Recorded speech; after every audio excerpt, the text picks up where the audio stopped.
después daremos cuenta de ello, pero en River hay crisis y en Racing hay preocupación. Estamos en comunicación ahora con Gerardo de la Paulera, licenciado en Economía, docente de la Universidad Torcuato Di Tella y además en la Central European University. Dictó clases en el prestigioso Centro de Estudios y se desempeñó como economista internacional en la ciudad de Nueva York, también en el Banco Río. Hoy es el director ejecutivo de la Fundación Bunge Ibor, es doctorado en Economía por la célebre Universidad de Chicago. En una entrevista a Gerardo de la Paulera afirmó que textualmente la paciencia de la gente es el capital más importante que tiene Milei. Así que para musicalizar su entrevista la vamos a recibir con una canción de Juan D'Arienzo que lleva como título casualmente la palabra paciencia.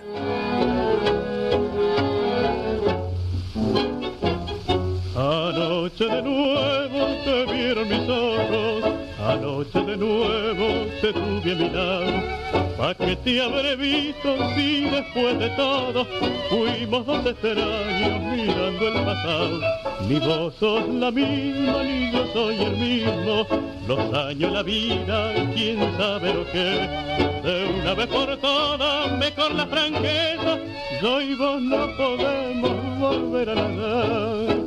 Paciencia, la vida es así. Quisimos juntarnos por puro egoísmo y el mismo egoísmo. Muy buenos días, Gerardo de la Paulera. Jorge Fontevecchia te saluda. Leía tus últimas declaraciones, además de la paciencia que cantaba recién la orquesta de Juan D'Arienzo, que lo que tenemos es un plan financiero, pero no un plan económico. Y mi pregunta es si inclusive el plan financiero no está demostrando cierta fatiga. ¿Qué tal, Jorge? Buen día.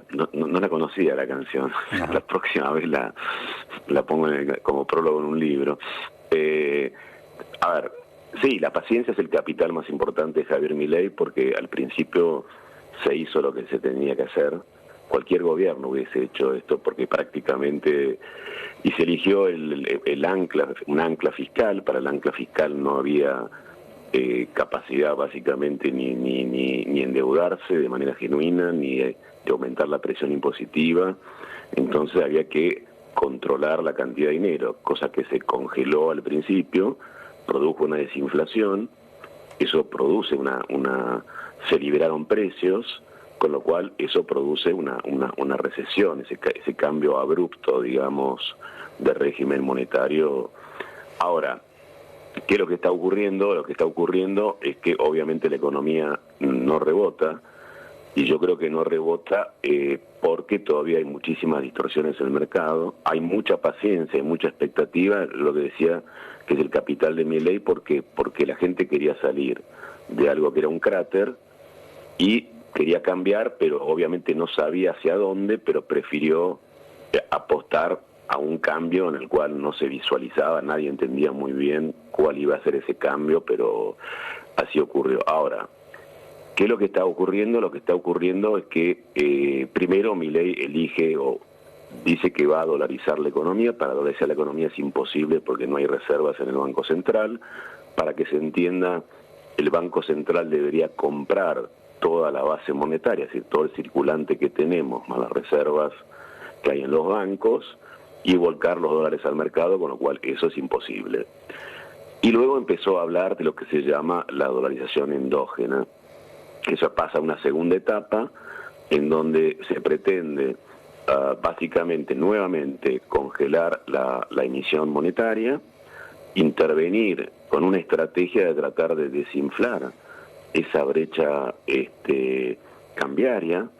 Ahora, el problema que hay es que tenemos al cepo. Entonces, nosotros, digamos, está haciendo básicamente una estrategia con una distorsión en el mercado cambiario, y eso lleva a un sendero, digamos, gradualista, en la cual obviamente no van a venir inversiones, no va a haber inversiones en tanto y en cuanto esté este cepo, y han agrandado el problema porque está el cepo, más el impuesto país, que representa el 20% hoy por hoy de la recaudación fiscal. O sea que acá tenemos, y segundo, como se está interviniendo en el mercado de cambios con las reservas o los dólares que compra por la liquidación de exportaciones el Banco Central, luego los vuelca a ese mercado, obviamente empiezan a haber ciertas dudas en otro mercado, que es el mercado de capitales con los bonos del Tesoro y además si se hace la dolarización endógena, o sea, si se fuerza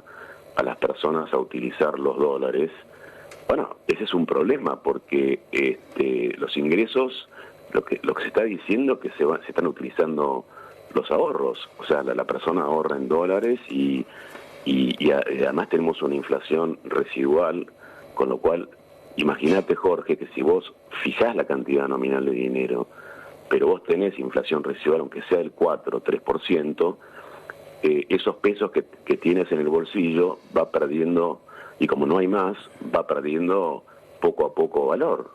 Entonces estás forzando básicamente a utilizar otro tipo de capital. Entonces yo creo que lo óptimo sería ir rápidamente a un régimen de competencia de monedas, es decir, bueno, si el dólar cumple una de las funciones de lo que es una moneda, que es ser reserva de valor, en la cual uno ahorra, bueno, entonces que se haga una reforma monetaria con la cual se declare también al dólar norteamericano como moneda de curso legal. Y para eso tenés que levantar el cepo, y además hay otros riesgos de lo que se está haciendo ahora, que es básicamente si la tasa de interés real sube mucho con este sistema, de donde vos, claro, cuando vos tenés mucha liquidez, se demandan pesos para las transacciones normales de la economía, porque es el peso la moneda de curso legal, pero si sube la tasa de interés real, estás teniendo un problema en donde se te empeora, caen los bonos, el valor de los bonos caen porque el valor de los bonos es inversamente proporcional a un aumento de la tasa de interés, y con lo cual el grado de solvencia futuro del gobierno argentino se pone en cuestión. No sé si hasta acá más o menos se entendió. O sea que las tres, había dos variantes que presenta el gobierno: primero una dolarización que era ficticia, y ahora una dolarización endógena que la verdad que además muy pocos agentes económicos, muy poca gente entiende. Y yo creo que el plan financiero muy poco entiende esto de finanzas. Y además sí, se limpió básicamente del ELIX y el déficit cuasi fiscal del Banco Central, pero se hizo una permuta, o sea, se la transformó en bono del Tesoro, que es decir, que se transformó en un contrato intertemporal de endeudamiento, bueno, que va a haber que hacer frente. Entonces, la única que hay es una reforma monetaria, fiscal y probablemente bancaria, que sea clara, y al cepo hay que removerlo, yo diría, ya, porque, a ver, lo que pasa es que hay que buscar recursos adicionales para mantener ese equilibrio presupuestario. O sea que yo creo que por un lado, lo que pasa es que, como tú dices, la paciencia que está teniendo la gente es porque ve que hay una desinflación, o sea, está basada en el éxito con la inflación. Pero bueno, pero en economía uno tiene que tener un modelo que se llama de pensamiento general. Esto es como algo parcial, donde tenés una política de shock desde el punto de vista monetario y una política gradualista desde el punto de vista cambiario, y para mí se dan de patadas. ¿Sabés, Gerardo? Yo me acuerdo que había en filosofía un filósofo, Carnap, que él decía que cada especialidad, era un filósofo de epistemología, decía que cada ciencia creaba sus propias palabras, sus propios lenguajes, claro, y que no eran traducibles de uno a otro, y ahí residía la gran diferencia en que nunca el significante y el significado coinciden. Y yo creo que aparecen nuevas palabras, como por ejemplo endógeno, ¿no? ¿Qué diferencia hay entre una dolarización endógena y una exógena, ¿no? Uno diría, bueno, la endógena por lo menos sale de adentro y la exógena sale de afuera. O, por ejemplo, el óptimo y el subóptimo, el Pareto, las externalidades. Y realmente nadie entiende absolutamente nada, y es intraducible porque, como decía Carnap, el psicoanálisis también, por ejemplo. Yo me acuerdo cuando estudié psicología, lo primero que le decía a la profesora a los alumnos es: por favor, aquí la gente no es triste, se deprime. Entonces construyen nuevos significantes, y como siempre son todos polisémicos. ¿Vos podrías explicarnos de una manera clara para Legos qué diferencia hay entre una dolarización endógena y una exógena? No, mira, la dolarización endógena quiere decir que te sale directamente del modelo, o sea que las variables, como por lo congelar la cantidad de dinero, eso exige dentro de ese modelo, sale como endógenamente que vos tenés que empezar a utilizar los dólares, o sea, viene de adentro, ¿no? Viene de la propia construcción y arquitectura de ese modelo, ¿no? O sea, por ejemplo, cuando Venezuela, por ejemplo, que la gente empezó a usar los dólares. Claro, exactamente, como Venezuela, exactamente, que es una dolarización, sí, que proviene de las mismas distorsiones que hay en el resto, o, digamos, forzando básicamente en este caso la fijación de la cantidad nominal de dinero. Entonces, a ver, otro caso es cuando el tipo de cambio lo fija, o sea, el Banco Central, como monopolista de emisión, tiene dos posibilidades. Un monopolista tiene dos posibilidades, ¿no? Es que es el único oferente de moneda en Argentina es el Banco Central, y tiene el monopolio de emitir los pesos argentinos. Entonces, un monopolista puede hacer dos cosas: o fija el precio o fija la cantidad, no puede hacer las dos cosas. Si fija el precio, significa que elige tener un tipo de cambio fijo entre el peso argentino y el dólar norteamericano. Pero entonces luego la cantidad de dinero se vuelve endógena. ¿Se entiende? O sea, ¿por qué? Porque vos fijás el precio y entonces la cantidad como monopolista te la determina el mercado. Eso se llama endogeneidad. Exógeno es cuando vos tenés una especie de dolarización que no está incluida en el sistema o en el sistema económico. O sea, viene de afuera, pero no hace parte constitutiva de un, digamos, de un sistema, un subsistema o un subplan. Eso es exógeno.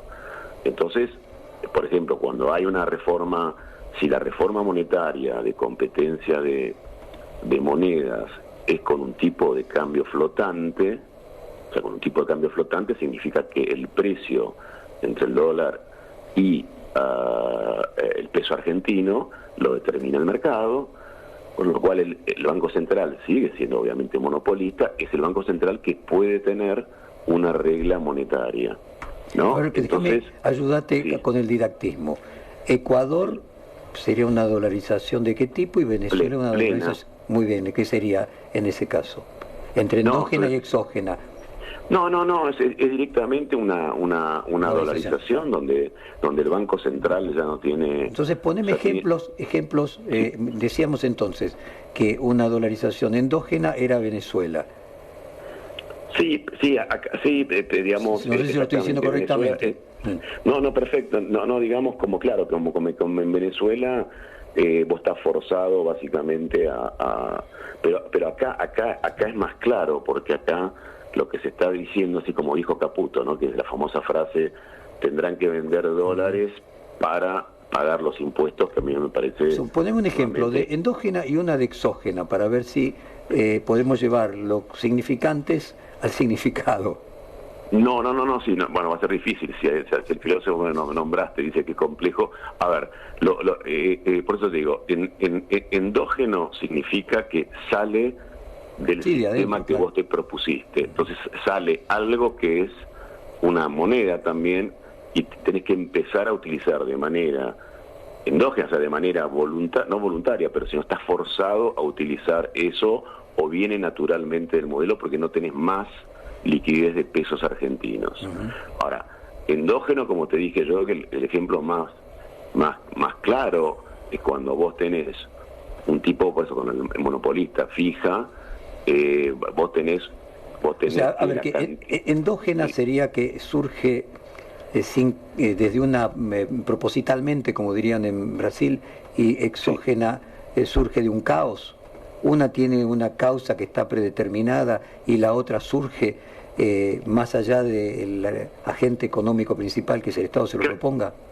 Claro, pero digamos, por eso te digo, digamos, es rara la palabra también de decir dolarización endógena. Yo no es que lo... Es que yo voy a eso, yo creo que él pone palabras, combina palabras, claro, para que sea ininteligible para todo el mundo, y finalmente entramos en una... Y para mí también, entonces yo me estoy forzando a lo que... Claro. Los economistas nos hemos forzado. Es que él nos impone el lenguaje, Gerardo, que esa es la genialidad, como fue la genialidad de Néstor Kirchner, imponer palabras, y una vez que uno impone palabras, crea nuevos significados, ¿no? De la Por misma eso, manera que Freud inventó una profesión a partir de inventar palabras.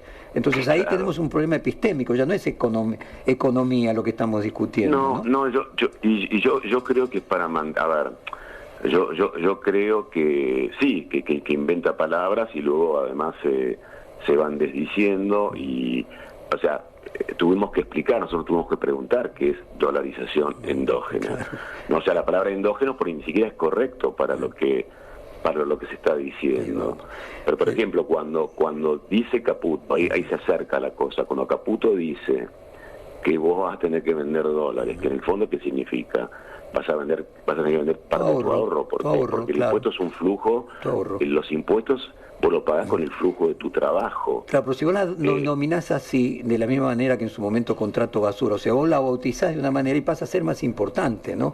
Que decir que la gente va a tener que vender sus ahorros para sobrevivir. Así tan simple como diría un almacenero. Yo te digo dolarización endógena, y bueno, parece que es algo realmente científico, ¿no?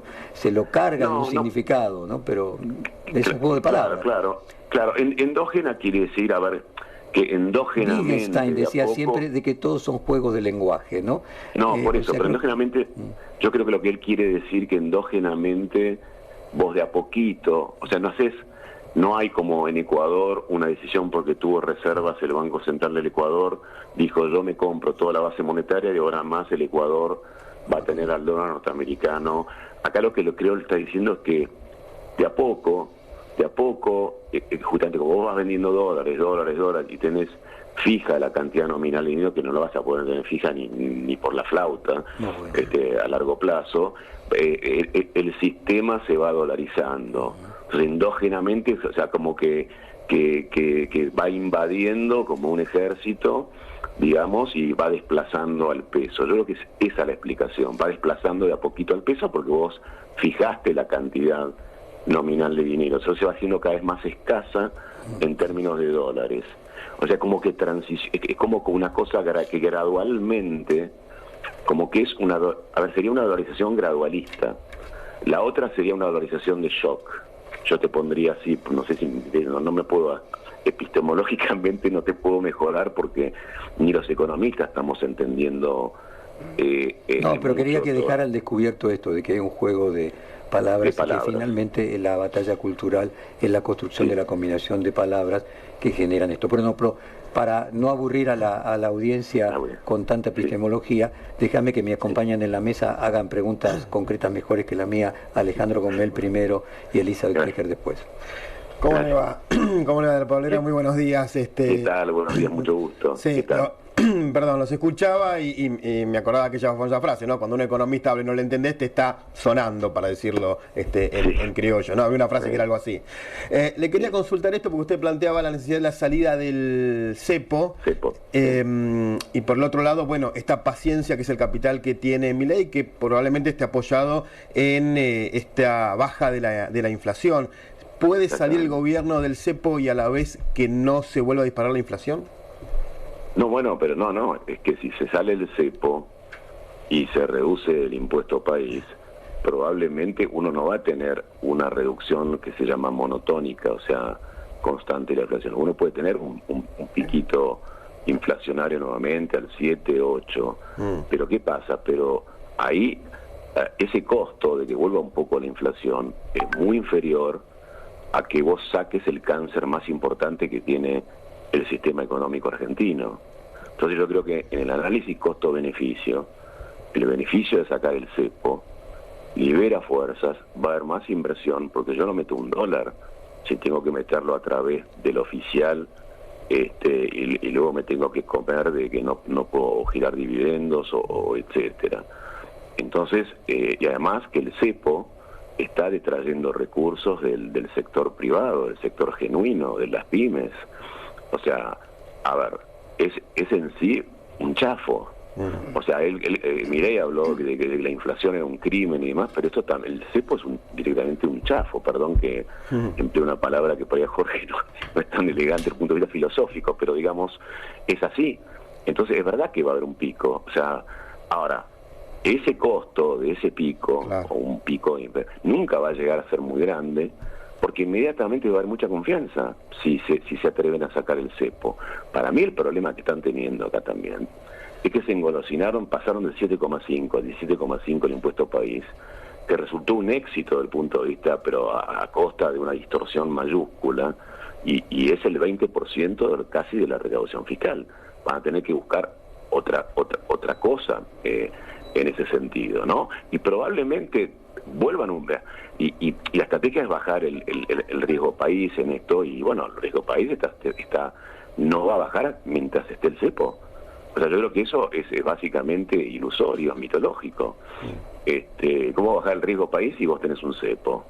Entonces, tú tienes razón, o sea, que va a haber un pico inflacionario, pero enseguida eso se va a moderar, justamente porque sacando el cepo vas a tener más entrada de capitales, más inversión, y eso de alguna manera luego te va a estabilizar muchísimo más la economía, porque aparte la gente lo va a entender.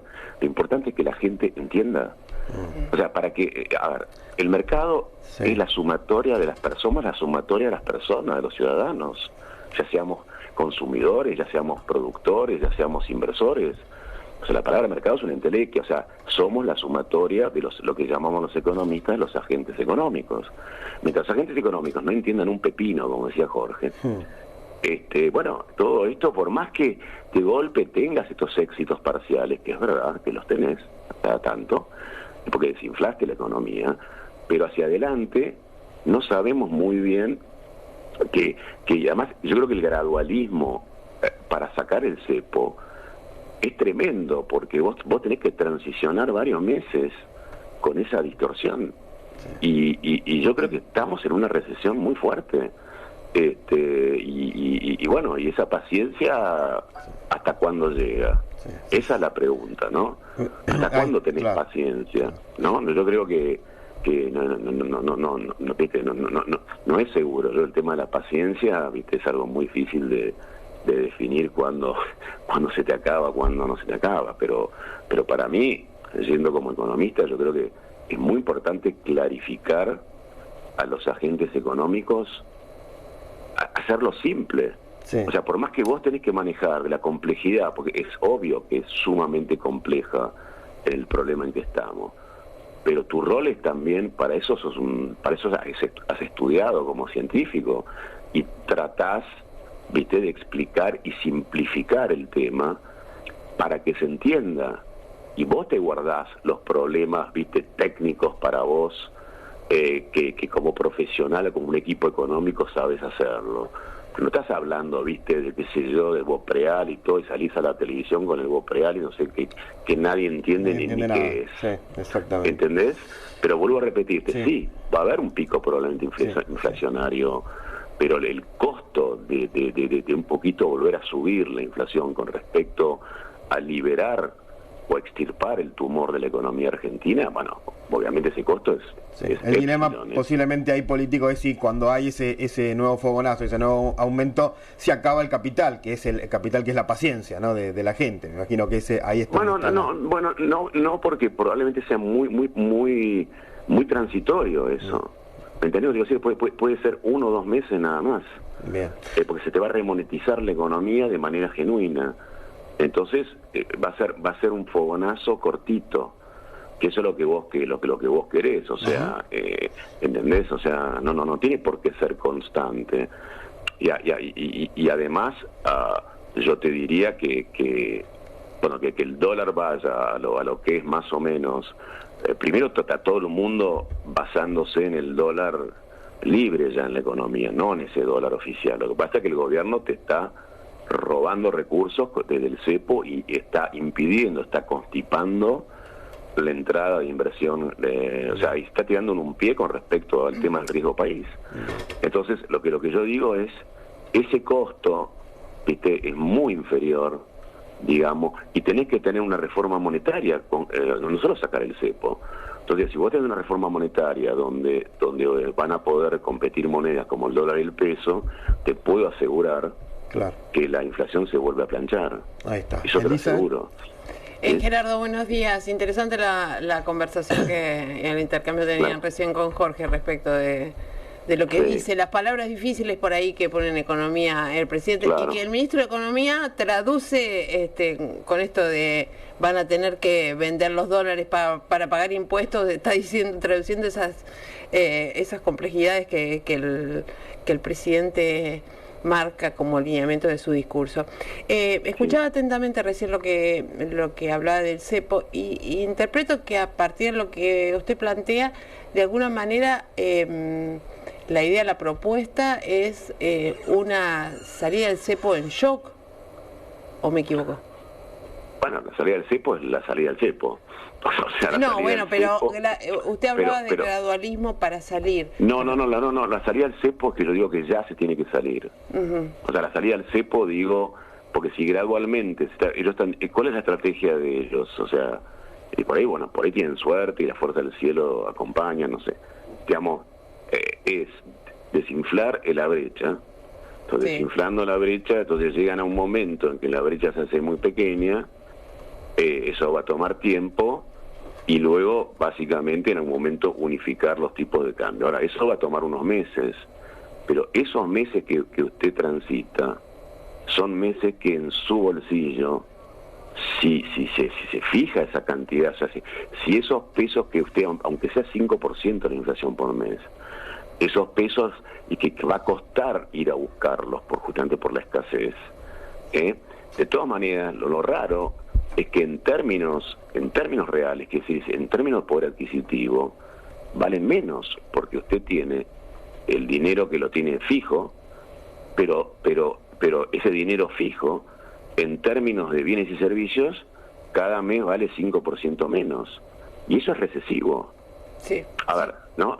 ¿Se entiende? O sea, eso es recesivo, porque lo que uno quiere es que de manera genuina ustedes se demanden pesos porque uno produce más y demás, que eso es genuino, y que aumenten que aumenten lo que se llama los saldos monetarios de la economía, que en términos reales, es decir, que eso vaya aumentando para ir ampliando, y entonces ahora es absolutamente lo contrario. Lo que yo digo, si vamos a transitar un éxito de la inflación, pero la inflación es a costa de no despegar sustantivamente, estacionalmente algo despegue va a haber, pero va a ser residual también. Sí. Entonces yo digo, entonces eso está relacionado con la paciencia.